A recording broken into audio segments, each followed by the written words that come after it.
Hello, my name's Chubblot, but because we're friends, you can call me Chubblot.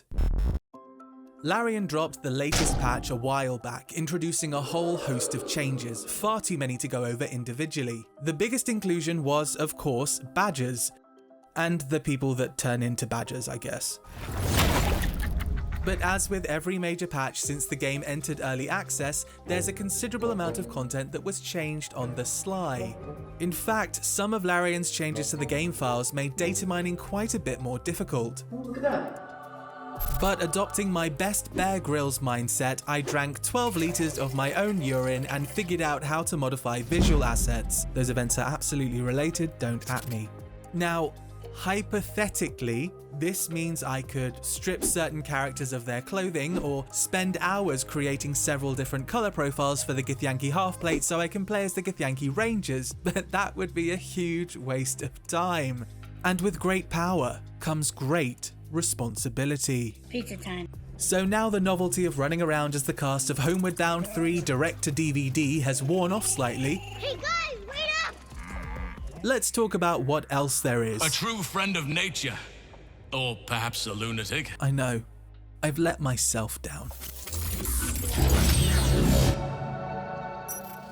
This video will contain data-mined content and spoilers. First, I quickly want to address something said during the panel from Hell 2 that has confused a few people. Batch 4 is going to be the last really big batch. Some people have taken this to mean there won't be any more major content updates, even though they did then explain. I mean a big download. So yes, there's still content coming. Larian were referring to both back-end changes, like how they push the updates to Steam, and how the game is stored on your system. They split the huge texture and virtual texture files into smaller parts. This is useful in the event an update only involves the textures stored in one of the multiple pack files. Rather than having you download and replace the whole 30GB file, you now only need to re-download one of the considerably smaller part files. They've also significantly reduced the size of the game. My install went from over 80GB to around 60. Overall, an excellent change for most people. Before we get to the juicier bits, just a heads up that I've stripped out what I consider to be explicit story spoilers, and they've all been relegated to a section near the end of the video. You'll get another warning just before we hit that section. Let's begin, as we did last time, with the models. There were quite a few new models and monster entries added, including this katana. When I posted this on Twitter, where you can sometimes see early data mining tidbits, some people asked if it was the sword depicted in Will's key art, and I'm not sure. He does look good with it though. Two of the more interesting armor sets added to the game are the Baldur's Gate watch armor in metal and leather flavors. As the name implies, these are the uniforms worn by the Watch, a police force whose members are normally stationed in the Upper City, which is the wealthier part of Baldur's Gate. Several of the monsters added to the game with patch 4 don't have models yet, so I'm a bit wary of showing them all off. I'd like to just focus on a small handful of the ones I found more interesting, like this spider, which is actually intended to be a Drider. Driders are the answer to the question, what does an emo centaur look like? 50% drow, 50% spider, and 100% pure edge. Plant-type enemies are coming to the game in the form of blights, with entries for both needle and vine blights existing. Blights are plants that are tainted by evil. Their presence in this game will presumably be linked to the shadow-cursed plant life mentioned in the game files. And perhaps the most obscure one, the vampire squid, and its two tentacles, one of which is a wolf for some reason. As far as I can tell, vampire squids are from way back in 2nd edition D&D, and they don't seem to have appeared much since. I had to dig up this Dragon magazine entry from 1996, when dinosaurs roamed the earth. They're beings created by and under the control of mind flayers, and they're normally found in the waters of the Underdark. It's pretty cool that Larian are bringing some ancient monsters to the forefront again. We also have a few entries for important characters like Grand Duke Ulder Ravengard, who as of Act 1 has been kidnapped and transported to Moonrise Towers, according to Floric. Drow have taken Grand Duke Ulder Ravengard westward. And the Gith Queen herself now has a model and unique armor. I still think mine is better. Keep in mind that while the face, body and armor are all directly from the game files, I had to select the skin, hair and eye color as well as the hairstyle. This isn't necessarily the proper version of Vlaakith, but I'd say it's a pretty close approximation. Now, we still can't be sure if the real Vlaakith will be making an appearance in the game. lae'zel tells you that her dream person takes the form of her queen. It was Vlaakith that came to me. My own queen. So there is a chance this model will only appear if you play lae'zel as your origin character. Speaking of player-controlled characters, something a lot of people have asked about are the different sized models for character creation. I did show them off a bit back during patch 3, but they were prone to excessive nudity. I don't have a penis. Now, however, I can clothe them. There's quite a variety of clothing available and gameplay is smooth, for the most part. The biggest issue with the large models right now is the camera. It really doesn't know what to do and just sort of embeds itself in the floor during some cutscenes, but this is a clear sign of progress. On the topic of body sizes, Larian have also included a model they've labelled as corpulent, which is a nice way of saying fat. Is that your sandwich? Not anymore. I have a sneaking suspicion that this isn't intended as a selectable body type though. It's just one textureless blob, while most models consist of separate assets for the head and the body. Now, when I floated my Karlach as a barbarian theory in my previous video, one thing a lot of people seem to agree on is that if Karlach were to be a barbarian, she'd need a bigger model. And guess what Larian did? Even half finished, I love this model. Yes, this is intended to be Karlach. Well, the face and body shape at least. Wait, where have I seen this progression before?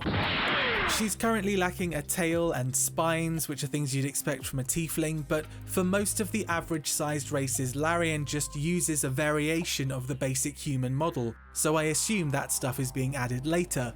I've not found any hairstyles for her yet, but she does have this very detailed facial scarring, which totally fits her backstory. I'd actually feel a little let down if she'd emerged from tearing her way through demons in Avernus without some sort of visible damage. They've also addressed the one-horned issue. Kind of.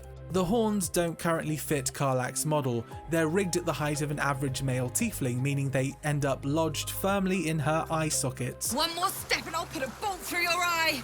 Ironic. So here's an idea of how they look. Gotta say, if we don't end up getting romanceable Daddy Halsin, Mama Karlach is the one I'll be inviting to Homecoming. And I don't even know what Homecoming is. After those tasty additions, we have to come back down to earth a little and talk about what we lost. I did my best to make it clear in my racial tag video that there was every chance the additional race tags did not mean that those races would ever be officially added to the game. Things in the files may change, they may have already changed by the time you see this video. And with patch 4, Larian have stripped out a lot of the tags related to the extra races. In fact, it's going to be easier for me to tell you what we have left. The only ones that weren't removed are gnomes, Duergar, deep gnomes, dragonborn, and half-orcs. I think it's fair to assume the removal of the tags is a good indicator of what they're planning.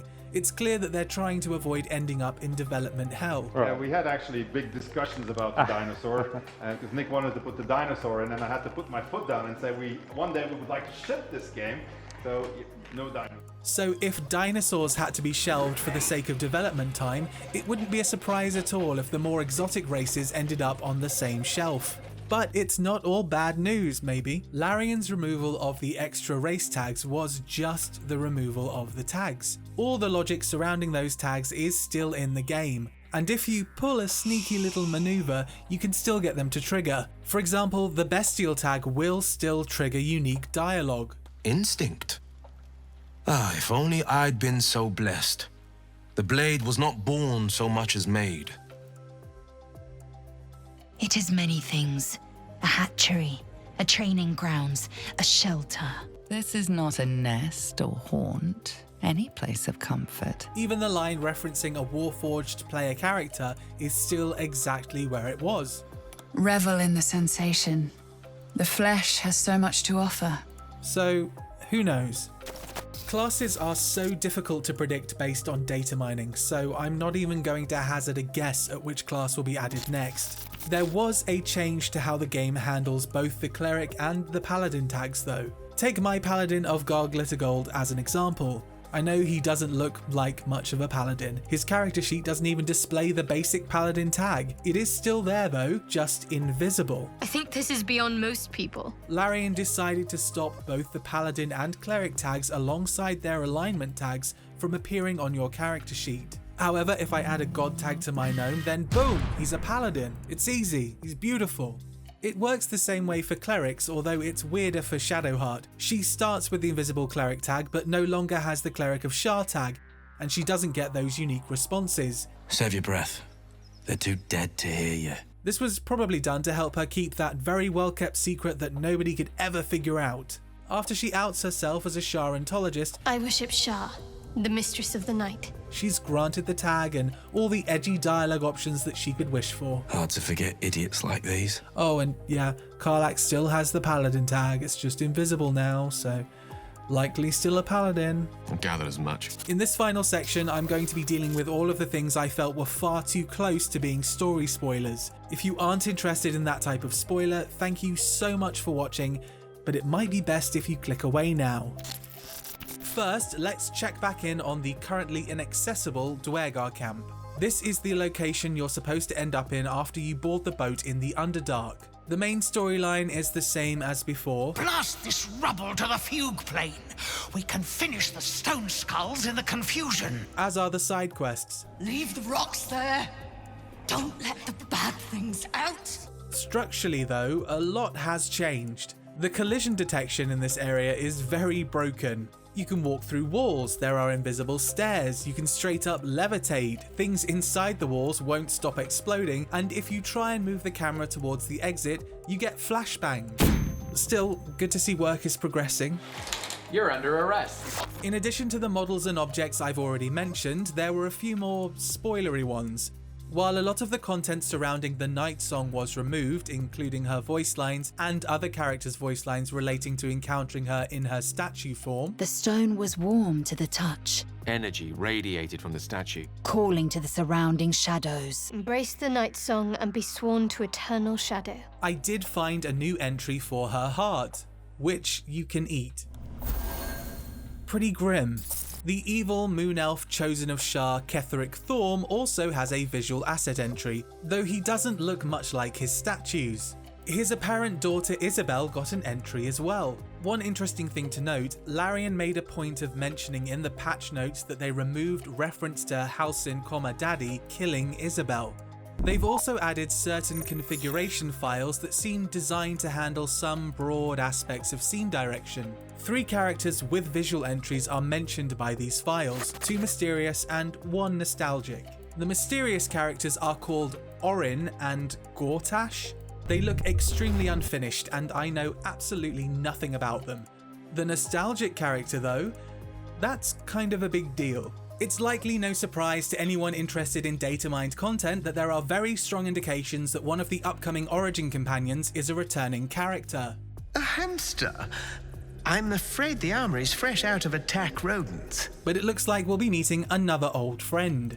Jaheira, like Minsk, was a companion in the original games. She's a half-elf and a powerful druid, which likely explains how she can look so good 100 years on. While I'm not completely sure which role Jaheira will be playing in the game, it doesn't seem as though she'll be a companion. When you reach the Shadow-Cursed Lands, a file is supposed to play that makes Halsin leave camp while telling you to meet him at an inn.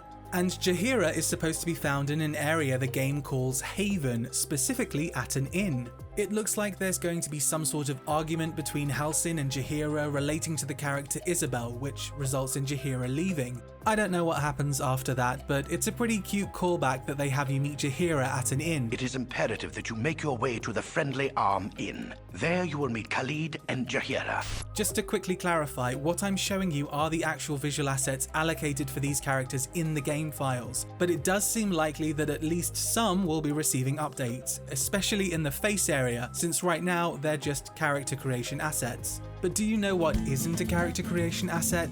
This! Rejected Pokemon design. It's a Holophant, and the reason I didn't mention it earlier is because it's potentially a major spoiler. Holophants aren't the sort of creature you just stumble across in your backyard. Get out! They're celestial beings that normally reside in the upper planes. They look like tiny flying elephants that can transform into giant war mastodons. And they have a pretty broken aura that prevents any spell at 5th level or lower coming from outside that aura from hurting them. But those familiar with the Descent into Avernus story are likely aware of a famous Holophant called, and I'm not making this up, Lulu. Lulu was a friend of Zariel's from before she became the ruler of Avernus, and an amnesiac Lulu can play an important role in helping the player party during Descent into Avernus. Now, while I can't really confirm that this is intended to be Lulu, we do already have some very strong links to the Descent, like Zevlor's refugees, Karlach's personal connection to Zariel, and the tutorial taking place in Avernus. It just doesn't feel like that much of a stretch. Also, look how tiny she is!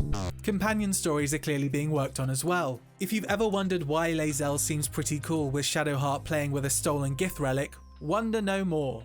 There's an unimplemented scene where lae'zel confronts Shadowheart about the relic, and I could only get it to sort of work by forcing the scene to take place between Gale and Gale. There's no voice acting, but basically they square up to one another, and then during the night, Shadowheart straight up tries to murder lae'zel. Then Tav chimes in. You can try to convince them to let the matter rest with a persuasion check. A really, really tough persuasion check. Like, yeah, my dwarf has 12 charisma, but having to roll a 19 or above? That's tough. Even when I set my charisma to 30, I still needed to roll a 10 or more to smooth things over. And if you fail that roll... There is no way to prevent bloodshed. You have to choose. That's right. You lose lae'zel. You choose one of them to get rid of. It's your choice. Whichever one of the two. At first, I thought this was really harsh, but now I feel like it kind of works. The animosity between the two of them is intense from the word go. No point in showing a mad dog kindness, it'll still bite you in the end. You've a sharp tongue, elf. Would that your mind proved its equal. You freaking killed her, dude! So it makes sense it'd be difficult to get them to work together. If you decide to play the scene as one of the participants though, lae'zel in this case, not only do you get voice acting... I could have just buried this dagger in your throat. I still could. Then no more lae'zel to stick her metaphorical nose in my affairs. But it's much easier to diffuse the situation. If I knew you weren't a threat to me, to my mission, then perhaps we could make peace. So, can you let the matter drop? Or should I put you back to sleep permanently? And since we're talking about Shadowheart, a lot of people have noticed that patch 4 added an item on the Nautiloid called a pod key. You'd be forgiven for missing it though because it doesn't highlight. Currently it does nothing. Doesn't do anything. But since there's a terminal next to Shadowheart's pod and dialogue options that refer to you looking around for a way to free her, hurry! Please! You may have come to the conclusion that you should be able to rescue her while still on the ship, and that's a conclusion that I think is correct. Among the voice lines added for patch 4 are several that seem to be Shadowheart variations of lae'zel's lines during the tutorial. Keep going! Get to the transponder! We also got lines added for Shadowheart that seem to support an often mentioned theory about her life before the memory wipe. The Moon Maiden smiles upon me. Seluna's light touches all. Seluna, arm me with your silver light. There are other things that support the theory, like a cleric of Seluna who apparently knows who Shadowheart is, but I don't want to delve too deeply into that theory in this video because it already feels like this video is taking me way too long to do. Last but not least is... My name's Astarion. I'm tiny. I'm below average. I'm quite short, really, aren't I? Okay, maybe least. There was a campsite scene added where Astarion is struggling to figure out what exactly the scar on his back says. A line with a fork and 1, 2, 3 dots. The player can offer to help either by passing an Arcana check or by just being a tiefling. You run your eyes over the runes hacked into his flesh and recognize an all too familiar language, Infernal. It's the language of the Hells. The scar is written in Infernal, which is a language tieflings are considered fluent in. Infernal?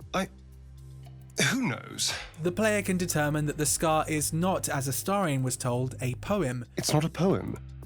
That can't be good. It's part of an infernal pact between Cazador and a devil. The lines describe oaths and the fires below, but the language is fragmented and strange.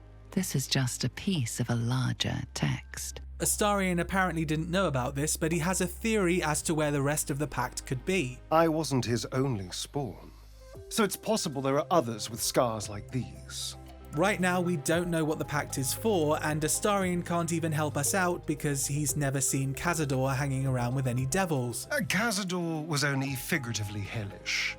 There were never any devils hanging about the crypt. So we'll have to wait and see when it comes to what Astarion's body is being, used for, I guess would be the right term. No wonder he wants me back.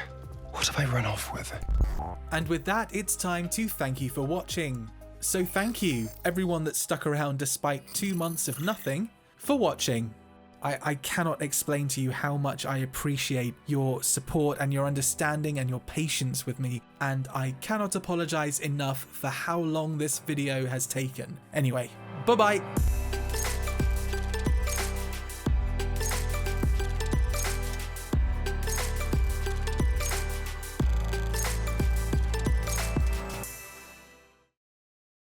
Go get Yankee Rangers! Bow, bow, bow, bow, bow.